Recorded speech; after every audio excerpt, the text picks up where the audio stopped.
Salut à tous, durant cette séquence vidéo, on va voir un TP sur la manipulation des diverses fonctions de la bibliothèque NumPy. Donc, dans la dernière séquence vidéo, on a vu juste une petite présentation sur la bibliothèque, sur la bibliothèque scientifique. On a besoin de 3 pour faire le calcul numérique.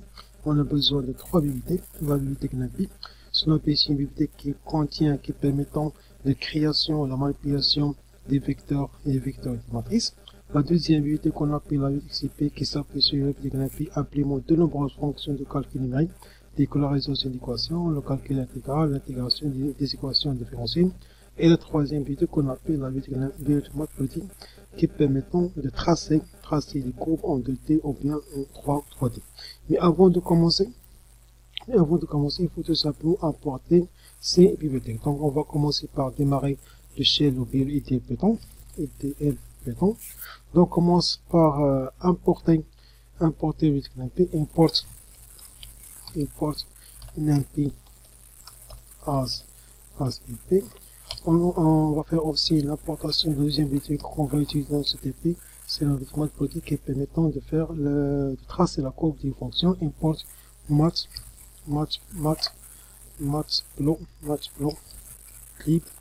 point avec le sous-module pyplot as pn plt.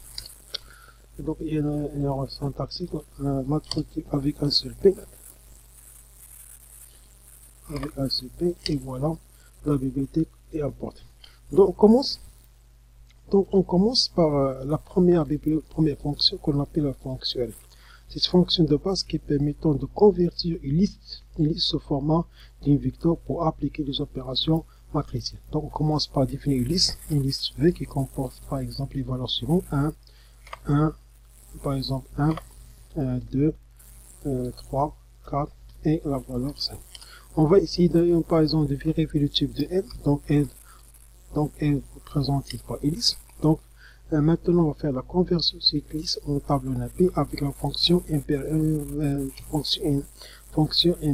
pour array. Donc V c'est la valeur résultat, P égale à mp.array qui permettant de convertir une liste au format d'un tableau array. Dans ce cas V, donc le type de V, donc le type par exemple de V, dans ce cas, un tableau unité array, tableau à plusieurs dimensions. Donc, c'est possible d'appliquer toutes les opérations de calcul matriciel. Supposons par exemple incrémenter chaque élément d'un vecteur affiché V et d'incrémenter V avec 1.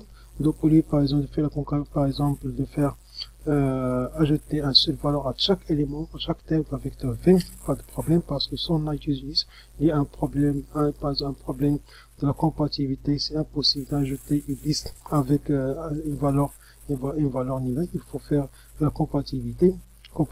Donc la première fonction s'appelle la fonction array qui permettant de convertir ce format d'un tableau. Donc la deuxième fonction, c'est comment créer par exemple un tableau, par exemple un vecteur vide. Il faut utiliser par exemple les crochets vides, par exemple v égale à mp.array qui permet de créer une liste avec des crochets vides. Donc afficher V automatiquement est un tableau vide. Pour afficher les dimensions ou bien la dimension, on va utiliser la fonction size qui permet de récupérer la taille de cette vecteur. Dans ce cas, ça comporte 0 éléments. Donc on a aussi, si possible, de convertir une matrice de liste sous format d'un tableau. Donc on va créer une matrice liste de liste, par exemple, M qui comporte les valeurs suivantes, avec un seul ligne comporte les valeurs 1, 2, 3, la deuxième qui comporte les valeurs 4 et 6, et troisième qui comporte les valeurs, par exemple, la valeur 7 et 9. Dans ce cas, on a créé une matrice de liste qui comporte 3 lignes et 3 colonnes. Donc, pour convertir ce format d'une matrice de type NumPy, on va écrire V, M par exemple, M égale à MP. On va utiliser la même fonction MP pour faire la conversion pour avoir une matrice. Par exemple, j'affiche M. Maintenant, c'est possible de faire M plus N, c'est-à-dire on va faire la création d'une nouvelle liste qui comporte la sommation terme à terme de chaque terme de la liste M. Donc, passons maintenant par exemple à la nouvelle fonction qu'on appelle la fonction arrange. Donc, la fonction arrange, c'est une fonction qui est permettant de créer une séquence de valeurs. À la différence, on a la fonction la fonction range qui permet de créer par exemple une séquence des valeurs entières, des valeurs affichées, voilà des valeurs. Si par exemple, si je veux par exemple créer une séquence de valeurs ayant des valeurs réelles, par exemple je commence par 1 avec la valeur finale et le pas est une valeur réelle, par exemple le pas c'est 0.1, automatiquement on va afficher un erreur que par exemple cette fonction range n'accepte pas les valeurs réelles. Donc à l'inverse, la deuxième fonction mp.arrange, array range qui permettant de créer une vecteur ou bien une séquence de valeurs mais avec des valeurs entières. Par exemple, je commence par 1 jusqu'à la valeur 5 avec le pas 0, 0, 5. Dans ce cas, je crée une séquence de valeurs ayant la valeur 1. À chaque fois, j'avance avec le pas égal à 0. Il n'y a pas de problème. Donc, V. Voilà les éléments de V. Toujours comme la fonction array ou range. Toujours la valeur finale, un valeur initiale inclus, la valeur exclue avec le pas 0, 0, 5. Aussi, on a par exemple, c'est possible de faire une autre liste, par exemple, notre vecteur, V par exemple, v.mp.arrange, arrange qui comporte par exemple ces éléments. Dans ce cas, on a créé une vecteur qui comporte ces éléments, et c'est possible de convertir cette vecteur sous forme de matrice, soit une matrice de 2 lignes avec 8 colonnes, ou bien 4 lignes, 4 colonnes, ou bien une ligne avec 6 colonnes, ou bien un 6 colonnes avec une seule ligne. Dans ce cas, pour redimensionner ou bien de convertir une matrice, une vecteur sur matrice, on va utiliser la fonction mp.arrange, par exemple v égale à mp égale à par exemple v.arrange. Convertir la matrice suivante sous format la vecteur suivante sous format de matrice qui comporte 4 lignes avec 4 colonnes. Dans ce cas, la matrice, nouvelle matrice V est représentée par une matrice. Donc, j'affiche les dimensions de V avec la fonction size. Donc, size, c'est cet élément. Et j'affiche les dimensions avec la fonction G. Automatiquement afficher une matrice qui comporte 4 lignes et 5 colonnes. Aussi, on a aussi une fonction très utilisée par exemple pour tracer de fonction, ce qu'on appelle la fonction espèce. Donc, la fonction espèce, c'est une fonction de base qui permettant de diviser d'une manière équidistance à l'intervalle des valeurs. Supposons par exemple, on a par exemple l'axe abscisse suivant, x par exemple. Je vais pas diviser par exemple l'axe abscisse mp.l'espèce, je divise par exemple l'intervalle de 2 jusqu'à 9 avec sur 2 jusqu'à 9 avec le pas sur 5 éléments. Dans ce cas, on a juste ce qu'on appelle juste la valeur initiale qui est 1, la valeur finale 9 et 5 représente le nombre de subdivisions de l'intervalle. Dans ce cas, on crée l'axe qui comporte les valeurs suivantes. Donc, pour savoir le pas d'incrémentation, donc le pas c'est très simple, le pas égale à la valeur finale moins la valeur initiale sur n-1, dans ce cas c'est 9, 5, moins 4 pour savoir que le pas d'incrémentation il est le pas d'incrémentation, pardon, pas erreur, le pas d'incrémentation est 5 moins 1, que le pas d'incrémentation, par exemple 5 moins 0, le pas d'incrémentation, j'affiche le pas. Dans ce cas, j'avance avec 2. Donc, le premier valeur initiale est inclus. Donc, 2 plus 1, c'est 3. 3 plus 2, c'est 5. 5 plus 2, c'est la valeur 1. Dans la fonction espèce, toujours les intervalles, les bornes d'intervalle sont inclus. 9 est inclus. Et la valeur finale exclue. Par contre, la fonction range, la valeur initiale inclue et la valeur finale, elle est exclue. Donc, toujours on utilise la fonction espèce pour diviser d'une manière équidistance un intervalle de valeur. On passe maintenant, par exemple, aux fonctions particulières. Donc, dans Python, dans NumPy, on a ce qu'on appelle des fonctions particulières, c'est-à-dire des fonctions qui permettent de créer de manière très facile des matrices initiales, soit des matrices initiales avec des zéros, ou bien des vecteurs initiales avec 0, des matrices initiales avec des 1, des 1 avec la fonction 1, ou bien créer une matrice d'identité en utilisant par exemple la matrice A, ou bien créer par exemple une matrice remplie avec des valeurs aléatoires entre 0 et 1 avec la fonction rand. On commence par exemple la fonction particulière. mp par exemple mp.0,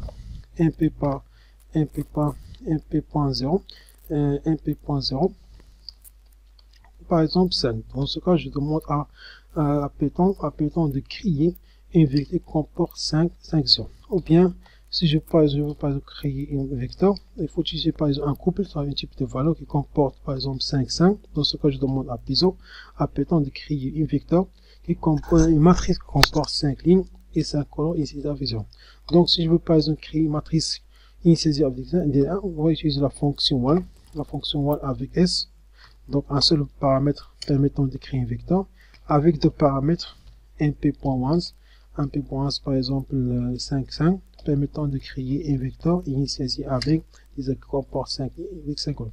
Donc, pour créer une matrice d'identité np. On utilise par exemple la fonction np.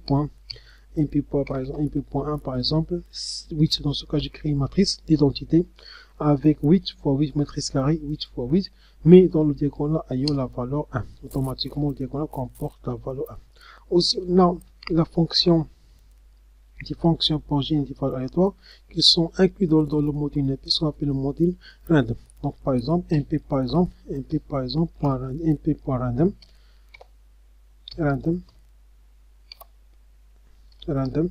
random.rand. Donc, la fonction rand permettant de créer un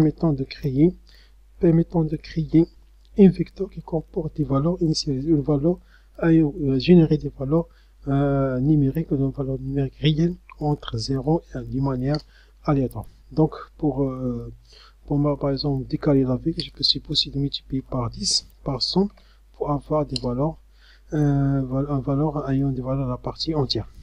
Donc, la fonction rand, dans ce cas, j'ai créé un vecteur, c'est possible de créer une matrice en spécifiant le nombre de lignes et le nombre de colonnes. Dans ce cas, créer un vecteur ayant, par exemple, contient des valeurs réelles entre 0 et 5, automatiquement créer une matrice avec 6 lignes et 6 colonnes. Aussi, on a la fonction rand pour générer des valeurs entières, par exemple, np.rand,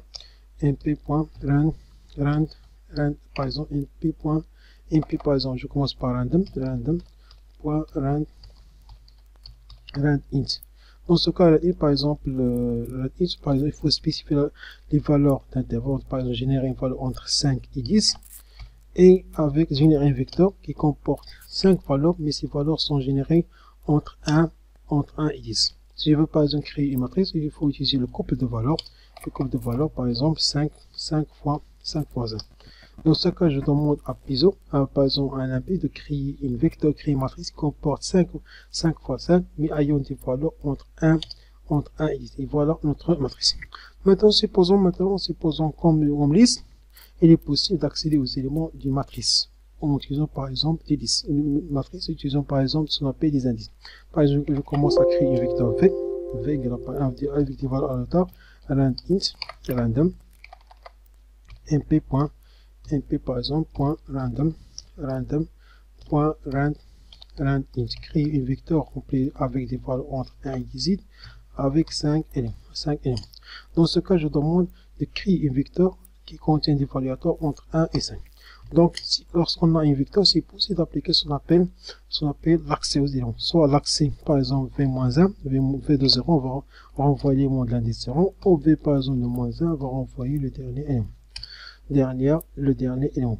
Donc, si par exemple, maintenant, je veux, par exemple, une sous-vecteur, par exemple, les éléments, par exemple, entre 2 et 6, c'est-à-dire, on commence par 0, 0, 1, 2, 3, automatiquement l'intervalle ou bien ici, on va commencer de 1 jusqu'à 5. Donc, générer une matrice, générer une sous-vecteur, et ce vecteur qui comporte les valeurs de 1 jusqu'à 5.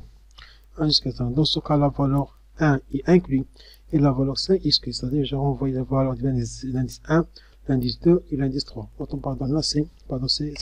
C'est 4. C'est-à-dire récupérer une sous-vecteur, les indices 1, 2, 1, 2, 1, 2 et 3. Voilà mon vecteur. Maintenant, si je veux par exemple ajouter une valeur à la fin du vecteur, en utilisant la fonction append comme liste, par exemple, v égale à np.append dans la vecteur v, ajouter par exemple à la fin la valeur 25. Et j'affiche v, automatique 25 ajouté à la fin. Si je veux par exemple faire l'insertion, donc v égale à np.insert. Dans l'insertion, il faut spécifier l'indice. Donc, insérer dans la vecteur V, dans la position 0, la valeur 25. Au début, par exemple, de la vecteur, insérer la valeur 25. Afficher automatiquement la valeur 5, ajouter la fin au début de ma vecteur. Donc, pour afficher, pour supprimer un élément, on va utiliser la fonction v égale mp.delete. On va faire la suppression par indice. Donc, dans la vecteur v, je supprime le dernier élément qui, dans ce cas, c'est 20, c'est 25. J'affiche v et voilà la valeur 25, il est supprimé. Pour savoir la dimension ou bien le nombre des éléments, on va utiliser la fonction size. Dans ce cas, j'affiche le nombre des éléments de ma vecteur. Maintenant, passons par exemple d'appliquer même chose par exemple pour récupérer, pour appliquer l'accès aux éléments d'une matrice. Donc, j'écris par exemple une matrice qui contient des valeurs aléatoires entre 1 et 10 d'une matrice de 5 fois 5. Voilà ma matrice. Donc, pour récupérer un élément, il faut toujours spécifier l'indice, spécifier l'indice, l'intersection de la ligne avec l'intersection. Supposons par exemple 0, 0. Je sépare les lignes et les colonnes par virgule, c'est-à-dire récupérer la ligne 0 avec la colonne 0. Dans ce cas, on va renvoyer la valeur 4.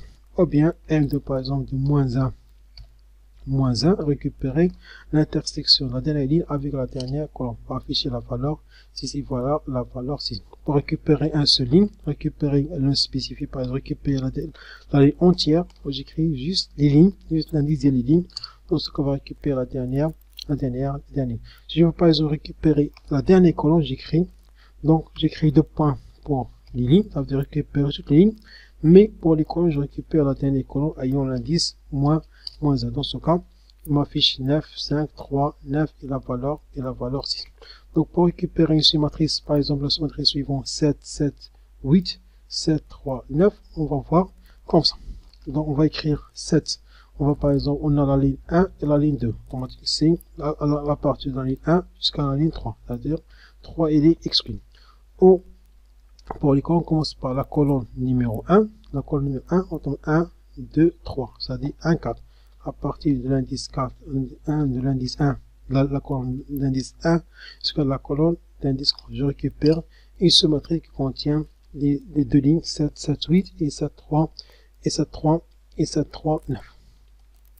Donc, lorsqu'on crée, par exemple, une matrice, c'est possible maintenant d'appliquer des opérations statistiques. Maintenant, par exemple, mp, par exemple, point sum. mp, par exemple, point sum de m, c'est-à-dire effectuer la somme globale des ou bien pour récupérer le produit avec la fonction prod de m, récupérer le produit total. Ou bien, par exemple, mp, par exemple, point main pour récupérer la moyenne d'une matrice. Ou bien mp par exemple mp.std pour récupérer les quartiers de la matrice M. Ou bien on a mp par exemple on a prod, on a sum, on a min, ou bien std. On a par exemple la fonction par exemple calculer la variance des matrices. Maintenant, supposons maintenant, je veux par exemple calculer la somme des colonnes, de chaque colonne. Par exemple, 4 plus 6 plus 2 plus 4 plus 7. La même chose, par exemple, calculer la somme de la deuxième colonne, de la troisième colonne. C'est pour ça on va utiliser une nouvelle propriété qu'on appelle la fonction axis. Je vais par exemple écrire mp par exemple point somme de la vecteur de la matrice M avec axis donc axis égale à non par défaut égale à la fonction. Dans ce cas, je demande à par exemple à la fonction sum d'effectuer la sommation colonne par colonne. Dans ce cas, donc pour le 21, c'est la somme de 4 plus 6 c'est 10, plus 2 c'est 12, plus 4 c'est 14, 14 plus 5 c'est 21. Même chose pour les autres colonnes. Pour faire par exemple la sommation par ligne, je demande l'axis va prendre la valeur 1. Dans ce cas, 38 automatiquement c'est la sommation de 4 plus 8 plus 8 plus 9 plus 9. Même chose pour 28, c'est la sommation de la dernière colonne. Je peux appliquer même chose par exemple pour faire mp par exemple pour faire par exemple la somme cumulée. Par exemple, cum sum de la matrice qui me semble de la vecteur de la matrice M et l'axis égale 1 par ligne. Et voilà par exemple la sommation de 4 plus 8 c'est 12, donc 12 plus 8 c'est 20, donc 20 plus 9 c'est 29, et 29 plus 9 c'est par exemple 29 plus 9 c'est 38. Dans ce cas je fais par exemple la sommation, la somme cumulée, et même c'est possible d'effectuer par exemple là, par exemple le produit cumulé, par exemple prod, par exemple cum-prod, ce qu'on appelle cum-prod, le produit cumulé, par exemple d'en multiplier chaque élément avec l'autre.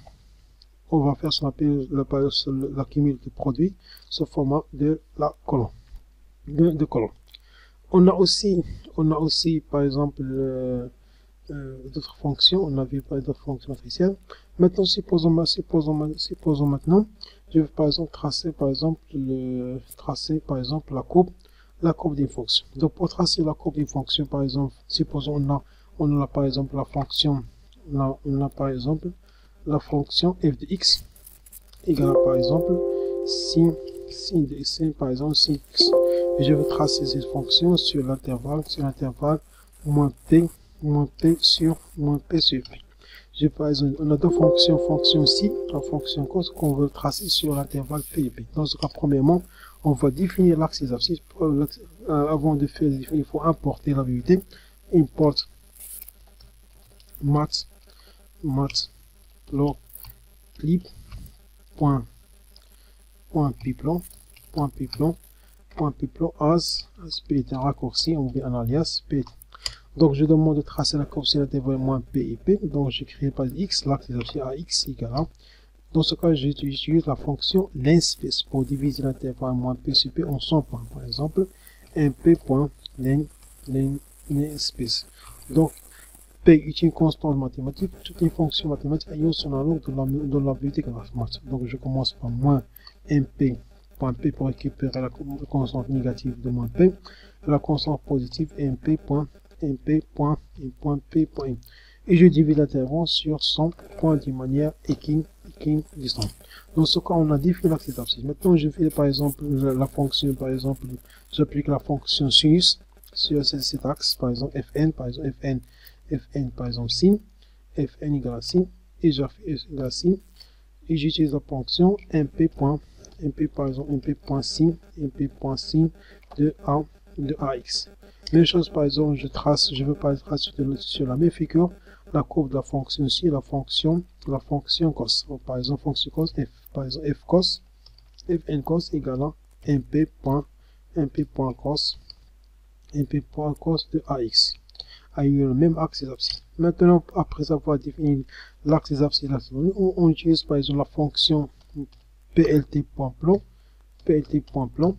par exemple plt.plan, pour tracer AX, pour me combiner l'axe des abscisses et l'axe des ordonnées AX, l'axe des abscisses avec l'axe des ordonnées fn sin.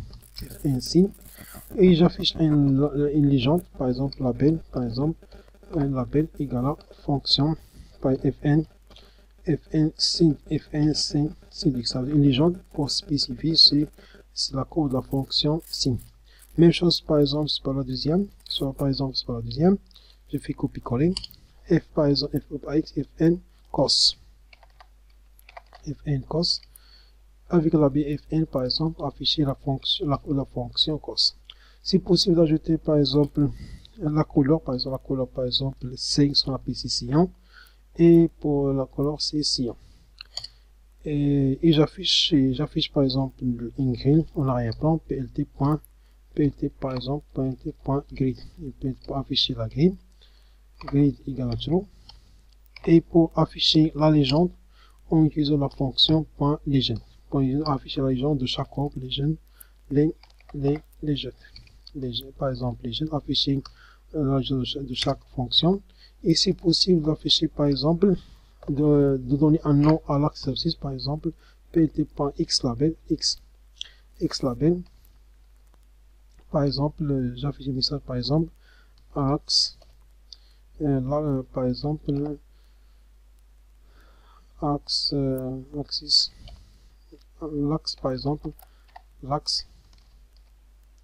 par exemple, l'axe des x, et pour la deuxième Deuxième, c'est l'axe des Y. PLT, par exemple, PLT.label, PLT.label, PLT.Y, label, c'est l'axe des Y, Y label, et j'affiche par exemple l'axe des Y. Et maintenant, j'utilise la fonction plt.show pour afficher ma coupe et plt.show. plt.show pour afficher ma coupe. Et voilà ma coupe. Voilà par exemple ma coupe. Donc, premièrement, cette légende affichée avec la fonction la légende et j'ajoute les labels avec la fonction, avec la propriété label. Donc, je fais la renomination de l'axe X et voilà l'axe des Y. Donc, dans cette séquence vidéo, on a juste vu les principales fonctions à utiliser de la bibliothèque LMP qui concerne array, linspace, range, les fonctions particulières 0, 1, a, comment générer des valeurs aléatoires avec random, rand,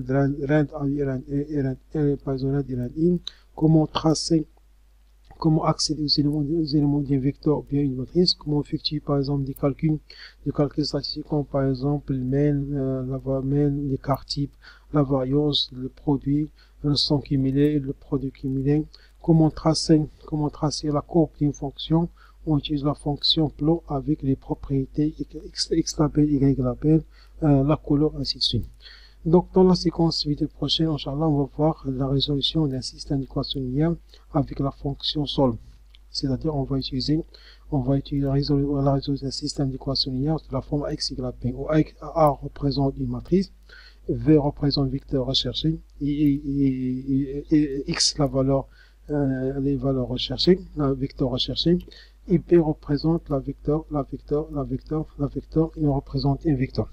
Donc, dans la séquence vidéo prochaine, on va voir ça en utilisant un sous-module qu'on appelle le sous-module léger pour la linéaire.